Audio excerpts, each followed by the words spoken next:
ते सांग, मी कशाला बघू? नाही तरी पण तू आमच्या सगळ्यांच्या मोबाईल मध्ये डोकावून बघत असते. बाबा हिला स्मार्टफोन घेऊन द्यावं. लेकानं बायकोकडे बघितलं, तिनंही अशी फोन केली. त्या टाळी प्लॅन सक्सेसफुल. हो नाहीतर काय, माझ्या सगळ्या मैत्रिणींच्याकडे स्मार्टफोन आहे आणि माझ्याकडे नाही.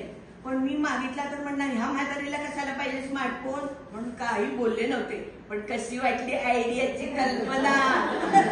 स्मार्टफोन सँक्शन झालं तेव्हा आणि 2च दिवसात पुढे स्मार्टफोन आला. मी लगेच आतल्या खोलीत गेले, शकीला फोन केला.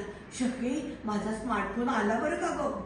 तर शकी म्हणजे अगं हे कसं घडलं आणि हे कसं काय तू जमवलं, थांब तुला ग्रुप मध्ये ऍड करते.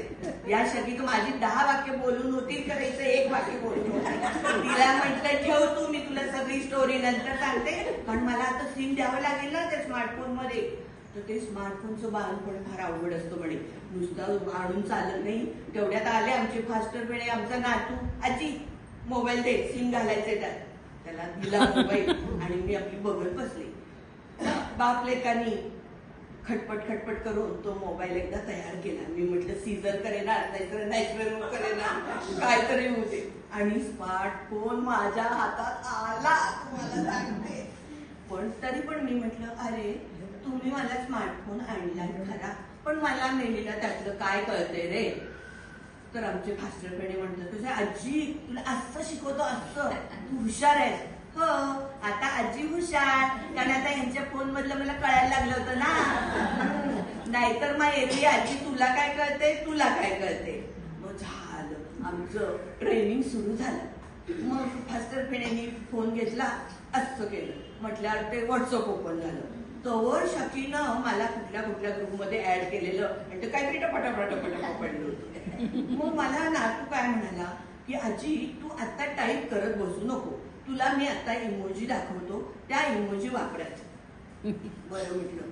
मग त्याने सांगितलं हे असो, मग हे असो, हे असो. मग मी म्हटलं फास्टर फेणे अहो ते असं असतं ते काय, अगं ते हसलेलं ग.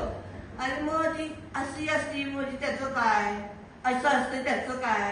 अगं आजी मी तुला सगळं नंतर सांगतो. अरे पण तू मला काय सांगितलंय की आता तू इमोजी वापर, त्यामुळे मला आता कळायला नको का त्याचे अर्थ. मग मला सांग की इथं 3चा आकडा असतो आणि बदाम असतो, त्याचा काय अर्थ. नंतर इथं 3 बदाम असतात, त्याचा काय अर्थ मला माहित नको का. किंवा ते असं असतं आणि वरती एक रिंग असते बघा, त्याचं काय अर्थ. हे सगळं आणि एक अशी टोपी असते आणि अशी पिपाणी असते बघा, त्याचा काय अर्थ. आजी मी तुला रोज थोडं शिकवतो, आज तू आता प्रॅक्टिस कर. बरोबर आहे, आता मला होमवर्क केलं पाहिजे ना. ट्रेनिंग म्हटल्यावर ते होमवर्क पाहिजे. मी ठरवलं सकाळच्या वेळेस होमवर्क करायचं, कारण ही आमची बसलेली असते अशी एकदा कांदा कापत असते, टुनटुन वाजते, असं करायचं कांदा कापत.